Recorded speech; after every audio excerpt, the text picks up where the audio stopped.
교회라고 하면은 딱 떠오르는 이미지가 어떤 게 있습니까? 질문을 한번 바꿔보겠습니다. 그러면 예배당 하면 떠오르는 이미지들은 어떤 게 있습니까? 굉장히 과묵하신 예배당 하면 뭔가 언덕 위에 이렇게 세워져 있을 것 같고, 그리고 십자가가 세워져 있고, 천장은 굉장히 높고, 그리고 약간 고급스럽게 되면은 스테인드 글라스가 있는데, 덜 고급스러우면 스테인드 글라스를 흉내낸 유리창들이 이렇게 그 속으로 햇살이 이렇게 들어오고, 거기다가 장의자가 이렇게 쭉 놓여져 있는 것, 이게 예배당 하면 떠오르는 이미지죠.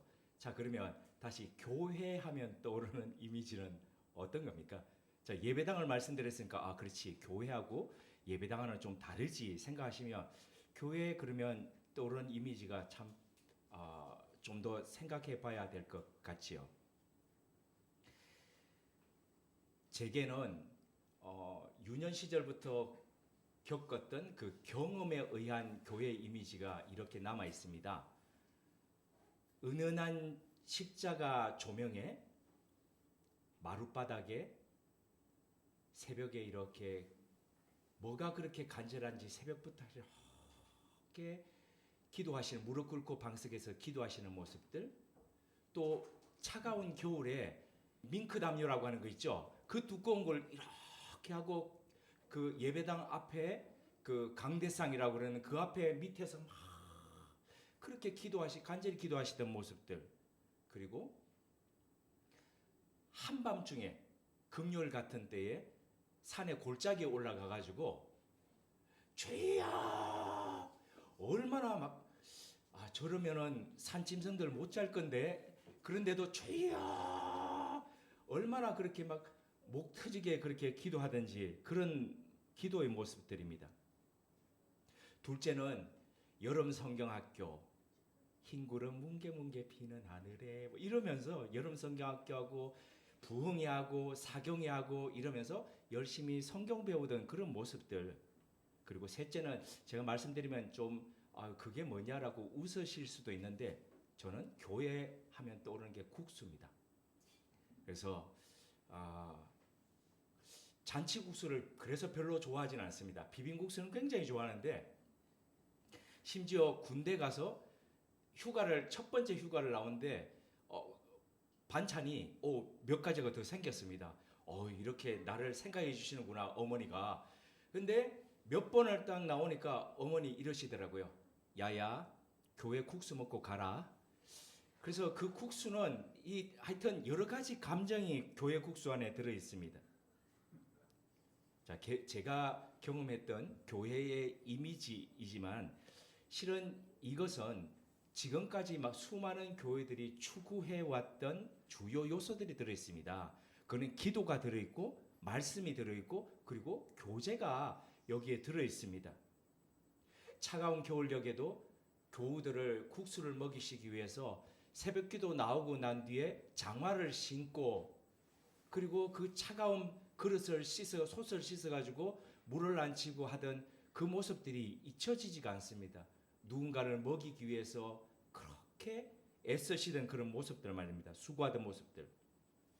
여기다 더해서 전도지를 들고 매주 토요일 아침마다 이렇게 전도하러 가던 모습들, 또 선교하기 위해서 석탄차를 타고 중국 곳곳을 가정교회를 누비고 하던 모습들, 재해를 만났을 때에 복구 작업을 하기 위해서 요 가까운 요 마을 있죠. 그 마을에 산에서부터 토사가 넘쳐가지고 물 내려가는 그 국어라고 그러죠. 국어가 막혀가지고 그게 다 역류를 해가지고 그 판자촌의 집집마다 막 완전히 토사들이 다 쌓여 있는 거, 그거 밑에 이렇게 기어 들어가 가지고 그거 파내고 청년들하고 같이 하던 그런 기억들. 그리고 양로원과 고아원에 가서 청소하고 또 고칠 거 있으면 고치고 하던 그런 모습들. 근데 봉사죠. 이런 교회의 모습들이 저는 떠오릅니다. 그래서 교회됨을 구성하는 요소라고 할 때에 말씀, 기도, 전도, 교제, 봉사, 보통 이 5가지를 그렇게 이야기하지요. 자, 저나 여기 계신 우리 우모름의 가족님들께서 교회하면 이런 것이 떠오른다고 공감하신다면은, 그러면 교회 밖에 있는 분들에게 교회 그러면 어떤 것들을 떠올릴까요? 굳이 단어나 이미지를 제가 열거하지 않더라도 충분히 우리는 아마 짐작이 되실 겁니다. 그리 좋은 이미지는 아니겠죠. 미국 상원에서 채플 목사로 13년을 섬겼던 리차드 할버슨이라는 목사가 있습니다. 이분이 1984년 미국 장로교회 총회에서 교회에 대한 이런 말을 남겼습니다. 처음에 교회는 살아계신 예수 그리스도를 중심에 둔 사람들의 교제 모임이었다. 그런데 이것이 그리스로 가서는 철학이 되었고, 로마로 가서는 제도가 되었고, 유럽으로 가서는 문화가 되었고, 미국으로 가서는 기업이 되었다. 40년 전에 했던 말입니다. 그런데 참 현실과 어떻게 이렇게 현실을 잘 반영한 정의일까 하는 이런 생각이 들지요. 나사렛 예수 그리스도를 그리스도로 믿고 삶에 모시던 작은 공동체가 그게 오늘날 교회가 되었다는 겁니다. 그런데 오늘날 교회는 그러면 처음 그 교회하고 같은 모습을 가지고 있느냐, 같은 DNA를 가지고 살아가고 있느냐라고 볼 때는 우리는 퀘스천 마크를 붙이지 않습니까? 어떤 이들은 요즘 교회를 일컬어서 이렇게 폄하하기까지 합니다. 세상에는 딱 2가지 종류의 교회가 있다. 하나는 큰 교회와 다른 하나는 크게 되고 싶은 교회. 우리는 큰 교회죠, 그죠? 네, 마음은 늘 큽니다, 우리는. 자, 수많은 교회들이 이런 것들을 추구하면서 가면 같은 사회 안에서 살아가는 사람들에게 결코 좋은 이미지로, 좋은 느낌으로 다가갈 수가 없습니다. 그런데 사람들이 지금 교회에 대해서 좋지 않게 생각함에도 불구하고 오늘 우리가 여기서 예배드리고 있다는 것은 우리는 교회됨을 결코 포기하지 않은 사람이라고 할 수 있습니다. 아직도 그 교회됨을 추구하면서 함께 그 교회를 일구어 가기 위해서 애쓰는 분들이라고 할 수 있다는 거죠. 자, 그렇다면 여전히 교회에 대한 희망을 가지고 있는 우리가 추구해가고 만들어가고 세워가야 할 교회는 어떤 모습이어야 할까요? 주는 그리스도시요 살아계신 하나님의 아들입니다라고 베드로가 신앙 고백을 하자 예수님께서 마태복음 16장 18절을 통해서 베드로에게 앞으로 세워질 교회에 대해서 이렇게 말씀하셨습니다. 잘 들으라, 너는 베드로이다. 내가 이 반석 위에 내 교회를 세울 터인즉 죽음의 힘도 감히 그것을 누르지 못할 것이다. 공동 번역의 표현이었습니다. 예수님은 당신을 1인칭 주어와 1인칭 동사를 사용해서 내 교회, 내가 세운다라고 말씀하셨습니다. 그리고 예수님이 내 교회라고 하시면서 그리고 내가 세운다고 했던 바로 그 교회를 주님은 함께 하시겠다고 분명히 약속하셨습니다. 마태복음 18장 20절입니다. 2-3 사람이 내 이름으로 모인 곳에는 나도 그들 중에 있느니라. 자, 그렇다면 예수님이 세우시고 예수님이 함께 하시는 이런 처음 교회의 모습은 어떠했을까요? 그 모습이 지난주 우리 나눴던 말씀 속에 비추어 있었고 이어서 오늘 말씀에도 연이어 나타나고 있습니다. 교회의 원형이라고 할 수 있습니다. 자, 그렇다면 오늘날 교회가 옛날의 그 교회와 어떤 모습이 다를까를 한번 이 부분을 가지고 살펴보기로 하겠습니다. 첫째는 캐리그마가 있는 교회입니다. 지난주에 우리 캐리그마에 대해서 같이 나눴지 않습니까? 단순히 그냥 전하는 게 아니고 어떤 메시지를 가지고 그곳에 가서 선포하는 겁니다. 그런데 그 초기 교회 캐리그마의 중심에는 늘 무엇이 있었습니까? 중심에는 뭐 할 때에 그리스도가 있었습니다. 예수 그리스도가 그 중심에, 케리그마의 중심에 있었다는 거죠. 두 번째, 디다케가 있었습니다. 42절을 보면 사도들의 가르침을 받았다라고 하는데 이게 디다케 교육이거든요. 한 세대의 신앙이 다음 세대로 전해지는 게 뭘 통해서 전해지겠습니까? 교회 가자 이러면 전해질까요? 그렇지 않습니다. 신실한 부모님의 그 신앙이 너의 외할머니에게 있던 그 신앙이 너에게도 있구나. 뭐를 통해서 있다는 겁니까? 디다케를 통해서 있다는 겁니다. 외할머니가 그렇게 섬기던 그 하나님에 대한 사랑, 열정 이런 것들이 손자에게, 디모데의 손자에게 그대로 그렇게 전해지는 게 디다케였습니다. 말씀을 읽고 말씀을 나누고 말씀을 전하고 함으로써 앞 세대 것이 뒷 세대로 이어지는 거죠. 셋째입니다. 서로 교제하는 코이노니아가 있는 교회였습니다. 이 부분에 대해서는 설명이 좀 필요한데요. 많은 그리스도인들이 코이노니아 그러면 교제, 친목이라고 이야기합니다. 네, 맞습니다. 교제, 친목 맞습니다. 그런데 코이노니아는 교제, 친목보다도 좀 더 깊은 뜻이 들어 있습니다. 영어식으로 표현하자면 보통 교제를 그러면 펠로십이라 그러죠. 펠로십이라 그러는데 이 코이노니아는 펠로십보다도 participation, 참여입니다. 참여, 그곳에 함께 들어가고 함께 동참하는 거라는 거죠. 바울 서신을 읽다 보면 많이 반복되는 단어들이 있습니다. 그게 바울 신학의 주요한 부분을 차지하는 건데요. 엔 크리스토입니다. 엔이라는 게 인이라는 뜻이거든요. 크리스토는 그리스도입니다. 그러니까 그리스도 안에라는 거죠.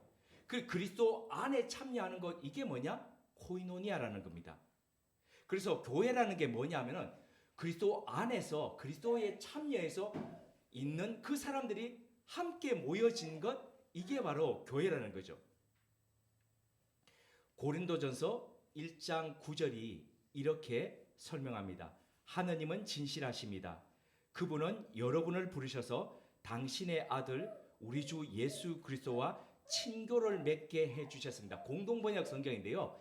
여기 친교를 맺게 해주셨습니다라고 할 때 이 친교가 원어에 코이노니아로 되어 있습니다.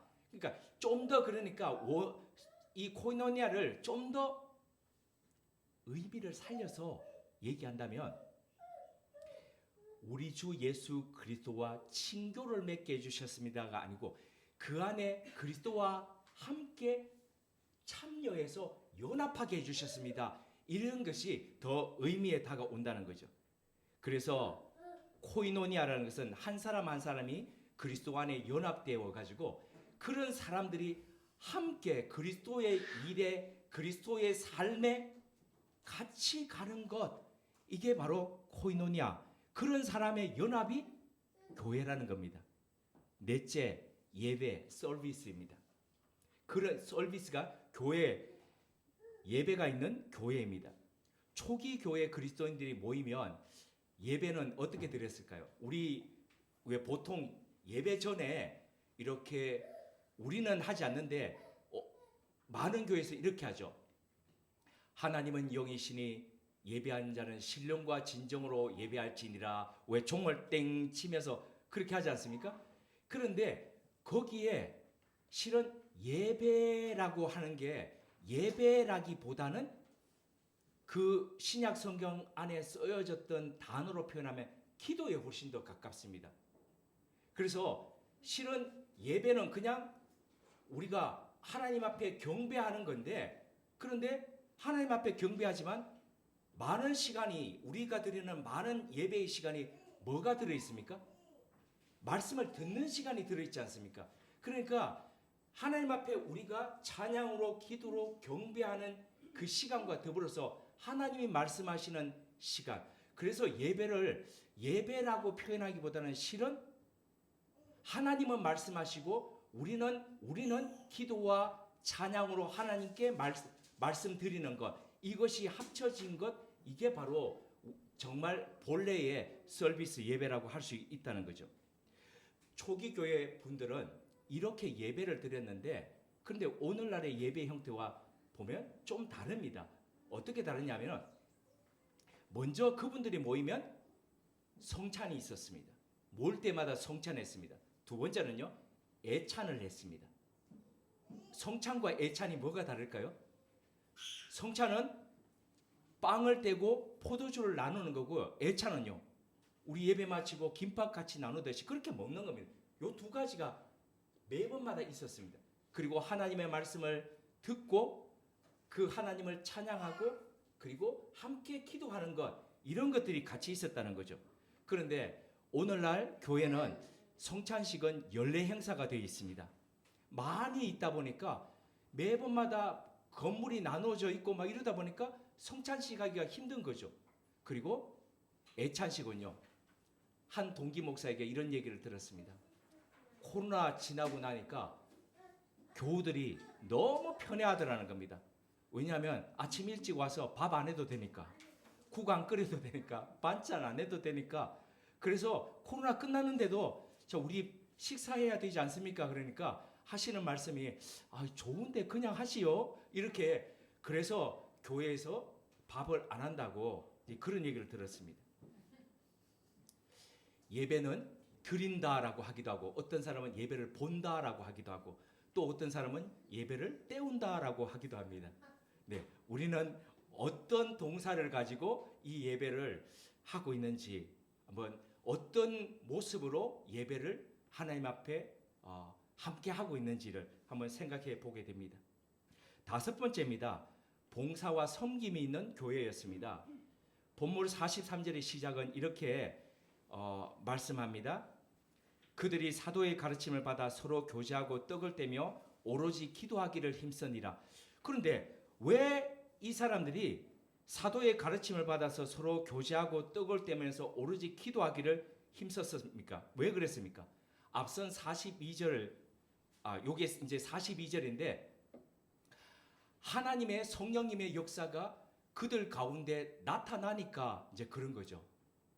성령님이, 하나님의 영이, 예수 그리스도의 영이 그 공동체 안에 숨을 불어넣으니까 사람들이 그 안에서 굉장히 활동적으로 하는 거죠. 그래서 43절에 보면 사람마다 두려워하는데 라는 말로 시작됩니다. 뭘 두려워했을까요? 어떤 걸 두려워했을까요? 이게 한편으로 경외심 아닐까요? 근데 이렇게 천장이 높은 곳에 이렇게 가면 자연스럽게 하나님을 우리가 생각하지 않습니까? 지난주에 앉으셨던 자리에 그대로 앉으셨던 분들이 많이 계십니다. 그런데 교회 예배당에 이렇게 가시면은 장의자들이 놓여져 있는 게 보통이라고 말씀드렸지 않습니까? 그런데 지난 주 중에 한 교회에 가서 제일 뒷자리에 앉아가지고 이렇게 기도하고 잠시 나오면서 그런 생각을 합니다. 이 자리에서 지난 주 중에는, 주일에는 어떤 분이 어떤 마음으로 하나님을 찾고 하나님께 기도했을까? 어떤 기도를 했을까? 그분들의 기도가 묻어 있는 곳, 그분들이 하나님을 향한 그 사랑이 묻어 있는 곳, 그런 곳에는 경외심이 있지 않겠습니까? 그래서 이분들이 그런 속에서 하나님을 향한 두려움과 경외심 가운데서 자기를 우선하고 이기주의로 살아가던 사람들이 바뀌어져 간다는 거죠. 여기 우리 도연이 있고 도현이가 오늘 왔는데요. 둘은 이름이 비슷합니다. 도연이, 도현이. 근데 이 친구들한테 어릴 때 가르치지 않더라도 말만 하기 시작하면 제일 먼저 하는 말들이 있습니다. 이거 잡으면서 이렇게 얘기합니다. 이거 내 거, 이거 내 거. 아니 그거 자 따라해봐. 이것 내 것. 이런 식으로 가르쳐 준 적이 없습니다. 그런데 어떻게 이건 내 것은 그렇게 잘하는지, 사람의 본성이 그렇다는 거죠. 그런데 그러면 점점 자라가면서 그렇게 배웠던 것이 더 심화되어야 되지 않습니까? 더 능숙하게 이건 내 것을 싹 모르게 감추고 해야 되지 않습니까? 그런데 그럴 사람들이 바뀝니다. 내 것을 내 것이라 하지 않고 나눕니다. 베풉니다. 모든 물건들을 서로 통용합니다. 재산과 소유를 팔아서 서로 나눕니다. 그런데 서로 나누는데, 나누는 걸 보면 굉장히 재미있는 표현이 있습니다. 각자의 필요에 따라. 이 말이 뭔 말일까요? 어떤 교회에서 이렇게 했습니다. 담임 목사, 보통은 보면 담임 목사가 여러 부교육자들이 있으면 제일 매달 사례비를 제일 많이 받는 게 누굽니까? 시니어 목사죠, 그죠? 그런데 그 교회는 시니어 목사보다도 부교육자가 더 많이 받는 겁니다. 왜 많이 받을까요? 아니 내가 더 배우고 내가 더 나이 많이 들었으니까 내가 받아야지. 내가 교회의 대표인데 뭐 이러고 보통 그러지 않습니까? 근데 부교육자가 더 많이 받습니다. 왜 그럴까요? 가족 수입니다. 부양하는 부모님이 있고 가족이 있으니까 가족 수대로서 더 많이 받는 겁니다. 이게 뭡니까? 각자 필요에 따릅니다. 그런데 이거 보통 이러지 않습니다. 그런데 이게 일어나는 곳이 있습니다. 유독 세상 어디든지 간에 일어나는 곳, 각자 공평하게 나누지 않고 필요에 따라서 나누는 곳이 있습니다. 어딜까요? 우리 가정입니다. 부모님이 한 달 내내 월급 받아 오셔가 일해가지고 돈 벌어 오셔가지고 자 자녀들한테 이럽니까? 나는 많이 일했으니까 1,000만 원 중에 900만 원 내가 쓰고 니들은 이렇게 10만 원씩 나눠가지고 하고 이렇게 하십니까? 등록금 들어가고 학원비 들어가고 하지 않습니까? 그러면 몇백이든지 간에 그냥 내놓지 않습니까? 매달 아니 이건 채권자도 아닌데 매달 가져가지 않습니까? 그것도 엄청난 온 가정의 인컴의 엄청난 부분을 아니 이거 계약서 쓴 것도 없는데 가져가지 않습니까? 그런데도 불구하고 어떻습니까? 빌려서라도 대출을 했으라도 그거 쓰도록 그렇게 하시지 않습니까? 가정이 그렇죠. 자 그러면 2000년 전 초기 교회가 이랬다는 것은 초기 교회가 가정이 됐다는 겁니다. 피를 나눈 혈연 관계가 됐다는 겁니다. 누구의 피를 나눈 겁니까? 예수 그리스도의 피를 나눈 혈연 관계에 됐다는 겁니다. 그래서 자기 것을 자기 것이라 주장하지 않고 그것을 팔아서 나눠 가지고 필요에 따라서 내 것이지만 내 것이라 하지 않고 나누는 이런 형태의 모습이 나타났다는 겁니다. 그러니까 47절에 이런 반응이 나타납니다. 하나님을 찬미하며 또 온 백성에게 친송을 받으니 주께서 구원받는 사람을 날마다 더하게 하시느니라. 존재가 달라지는 것만큼 사람을 놀래키게 하는 게 없습니다. 우리 한자에 1일 5일치이라는 말이 있죠. 날마다 새로워진다는 거죠. 그런데 그렇게 새로워지는데 어느 날 보니까 괄목상대하다는 거죠. 괄목상대가 눈을 이렇게 뜨고 볼 정도로 된다는 겁니다. 3일만 보지 않으면요. 그죠? 그렇게 된다는 겁니다. 그런데 존재가 사람 바뀌는 게 그렇지 않지 않습니까? 옛 어른들 이렇게 말씀하시죠. 검은 머리 짐승 거두는 게 아니야. 왜입니까? 안 바뀐다는 거죠. 그럼에도 불구하고 안 바뀌는 사람이 바뀌어가는 겁니다. 그러니 사람들이 놀라고 칭송할 수밖에 없다는 겁니다. 예수의 수도사 출신인데 신학자였던 샤르댕 신부가 그리스도인의 3대 덕목이라고 하면서 이것이 있느냐 없느냐에 따라서 그리스도인이냐 아니냐가 구분된다라고 했습니다. 그게 이겁니다. Purity, Charity, Self-Denial. Purity라는 게 순수한 겁니다. 순전한 겁니다. 악한 세상에 살아가는데 악한 세상에서 내가 이기기 위해서는 더 악해지고 더 교모해져야지. 우리 그렇게 생각할 수 있습니다. 그러나 악한 세상에서 선으로 악을 이겨감이 그렇게 살아가는 것 퓨리티입니다. 체리티입니다. 예수님은 예수님의 제자된 사람들의 표식이 있다라고 하셨습니다. 그게 큰 표적과 기사를 나타내는 것 아닙니다. 요한복음 13장 35절입니다. 너희가 서로 사랑하면 이로써 모든 사람이 너희가 내 제자인 줄 알리라. 제자됨 그리스도인의 표식은 체리티입니다. 사랑입니다. 그 안에서 흘러나오는 자비입니다. 같이 아파하고 같이 눈물 흘리고 그가 아프면 나도 아프고 그가 웃으면 나도 웃으면서 함께 어우러져서 가는 것. 왜 오래 산 부부들이 왜 얼굴이 닮는다 그럴까요?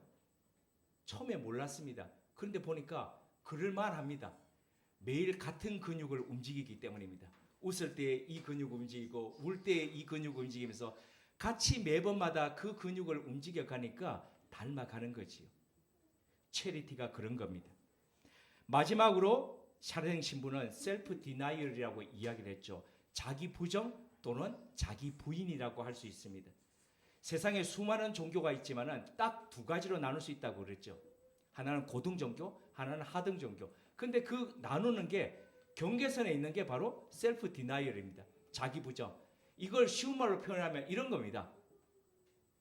고등 종교는 저분의 뜻대로 하고자 하는 것이고 하등 종교는 내 뜻대로 해주십시오라고 하는 것 이겁니다. 내 뜻대로 해주십시오. 여기는 자기 부정이 없거든요. 마태복음 16장 24절을 통해 주님께서는 그리스도인이 걸어가야 할 자기 부정의 길에 대해서 이렇게 말씀하셨습니다. 이에 예수께서 제자들에게 이르시되 누구든지 나를 따라오려거든 자기를 부인하고 자기 십자가를 지고 나를 따를 것인가. 시중에 핫 이슈가 되는 영화가 있습니다. 보신 분들이 계실 것 같은데 뭐지요? 네, 파묘입니다. 지금 이제 800만이 뭐 되고 이러니까 곧 1000만을 아마 넘을 것 같은데요. 센세이션을 일으키고 있습니다. 자, 그러면 이쯤 되면 그래? 우리도 보러 가야지 이래야 되는데 유독 교회에 있는 분들은 그래도 좀 그렇지 않아? 파묘라는 게 이런 생각을 이제 가지시지 않습니까? 뭐 전들 뭐 다르겠습니까? 저는 저희 자랐던 집이 뒤쪽이 공동묘지가 있어가지고 뭐 늘 상이 오고 뭐 무덤 파고 이런 것들을 어릴 때부터 경험했고 그리고 거기는 도깨비 불 막 이렇게 나오는데 어린 시절에 이렇게 뒷산을 이렇게 보면 이렇게 약간 파란 듯한 빛이 이렇게 막 이렇게 움직입니다. 그게 이제 인이 날아간다고 그래서 옛 어른들은 도깨비 불 그랬는데 그래서 한날 금음날은 저희 동네에서 집이 약간 떨어져 있었거든요. 가로등도 없을 때 동네에서 친구들하고 모임을 가지고 금음달에 막 왔는데 이제 동네에서 집을 가야 되지 않습니까? 근데 그 길이 이제 한 100여 미터 되는데 길이 없고 또랑이 나 있습니다. 그래서 그래 내가 빨리 가면은 저 몇 초 만에 갈 거니까 집에 들어가자 싶어서 빨리 달렸는데 갑자기 퍽 거리는 겁니다. 그냥 도랑으로 뛰어든 겁니다. 그런 일도 하여튼 어릴 때 있다 보니까 이 공동묘지여 파묘 이런 것이 좀 남다른 기억으로 남아 있습니다. 근데 이거 아십니까? 파묘를 만든 장재현 감독이 교회 집사님이라는 거. 놀라시죠? 그래서 그 여배우에게 막 이 신들린 연기를 하라고 막 그랬더니 여배우가 갑자기 겁이 난 겁니다. 이러다가 내가 그 어떤 영이 쑥 들어오면 어떡합니까? 그랬더니 이 감독이 이랬답니다. 내가 교회 집사야. 괜찮아. 이랬답니다. 영화의 주된 소재가 민속 신앙과 무속 풍수지리죠. 여기다가 기독교, 불교, 첨단 과학까지 같이 합쳐져 있습니다. 표전적이죠. 그런데 진짜 메시지는 이거라고 하지요. 우리 속에 잔재해 있는, 들어있는, 무덤 속에 들어있던 그 쇠말뚝처럼 우리 안에 들어있는 일제의 그 잔혹한 남겨준 잔재, 그런 재산들, 청산하는, 그래서 민족의식을 다시금 세워가는 것, 이게 추구했던 것이라고 하지요. 단지 누군가라는 게 친일파의 묘를 파내는 것을 넘어서서 일본의 극우 사상과 사대주의적 의식을 제거하는 것. 그래서 3.1 독립운동 가운데 함께했던 주도적으로 했던 분들의 이름이 그 등장인물들 속에 그대로 들어있지요. 친구 목사가 파묘를 봤습니다. 그리고 감상평을 국민일보에다가 게재를 했습니다. 그래서 내가 이렇게 했다라고 링크를 보내와서 읽어봤습니다. 오늘 우리 시대에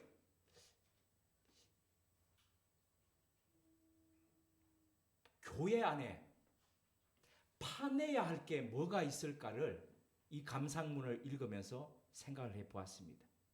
묘 안에 있는 없어야 될 것들이 그 안에 있다면 파내듯이 둥그랗게 더 높은 봉분을 쌓듯이 쌓아가는 어리어리한 이 교회들 안에 파내야 할 게 뭐가 있을까? 우리가 있는 이 교회 안에는 퓨리티, 체리티, 셀프 디나일은 있을까? 이런 생각을 해봤습니다. 만약 이런 것들이 없고 없어져야 할 것들이 있다면은 마치 파묘의 영화처럼 우리도 삽자루를 들고 봉분을 내리치면서 파묘 이렇게 외쳐야 되는 건 아닐까 이런 생각을 해보았습니다. 이 땅의 수많은 교회들이 교회라는 이름을 하고 있지만 교회의 원형, 주님께서 세우신 그 교회를 얼마나 따라가고 얼마나 세워가고 있을까 생각을 해봅니다. 오늘 설교 말씀을 준비하면서 남의 교회 제가 생각했겠습니까? 우리 교회 생각나지 않겠습니까? 오늘 백 목사님이 이렇게 들어오는 모습을 보면서 제가 생각했습니다. 아, 저분이 9년 전 이태원에서 저분이 예배 인도하고 하면서 첫 예배를 드리던 그때를 기억하고 오늘 오셨구나 이런 생각을 했습니다. 네, 늘 마음에 생각하면서 감사하게 생각하고 한편으로는 왜 날 떠밀어 가지고 하는 그런 생각도 네.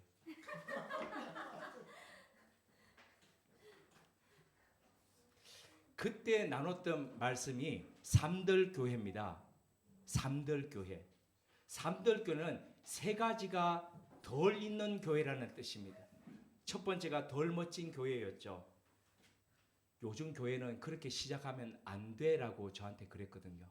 요즘 교회는 그렇게 시작하는 게 아니야. 어떻게 시작한다는 겁니까? 다 어리어리하게 세워놓고 시작해야 된다는 겁니다. 그래야 사람들이 그 안에 온다는 겁니다. 그게 시대 정신인데 그런 시대 정신으로 가지 않겠다. 덜 멋진 교회가 되겠다. 두 번째가 덜 훌륭한 교회였죠. 그래서 알라데이아라는 게 진리지 않습니까? 그 아가 부정하는 거거든요. 그러니까 기존의 것들을 부정하면서 가는 거 그게 진리이거든요. 근데 그 진리를 살아가기 위해서는 내 속에 있는 것들을 내가 차단하지 않으면 갈 수가 없는 길이거든요.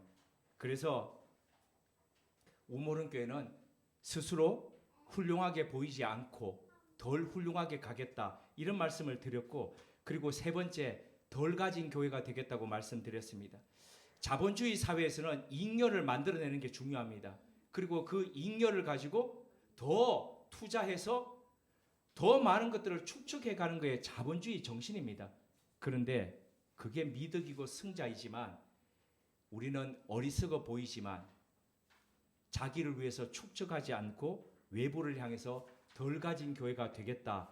이게 바로 그때의 약속이었습니다. 그런데 9년을 돌아보면서 그런 생각을 했습니다. 얼마나 이 약속 지키며 살았는가?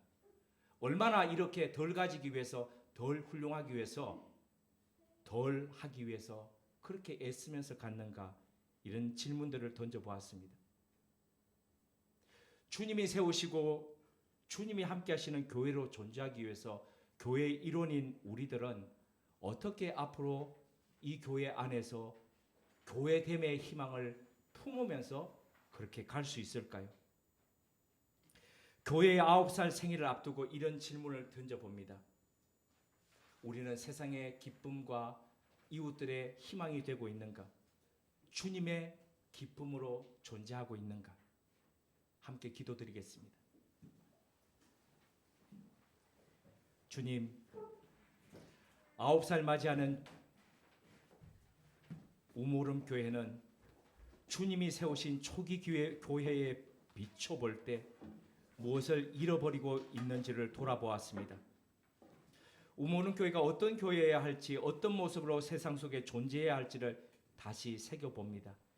차별과 빈부격차, 자기 욕망을 극대화하는 시대 속에서 포기하지 않고 복음을 살아내는 캐리그마의 교회, 그것을 가르치고 전파하는 디다케의 교회, 함께 그리스도의 몸에 참여하는 코이노니아의 교회 되게 하옵소서. 그리하여 사람들의 생각이 끊임없이 바뀌는 사회 속에서 그 시대가 알아들을 수 있는 언어와 삶으로 복음을 보여주는 교회와 그리스도인 되게 하옵소서. 주님의 기쁨이요 세상의 희망이 되는 교회로 세워지게 하옵소서. 예수님의 이름으로 기도드립니다. 아멘.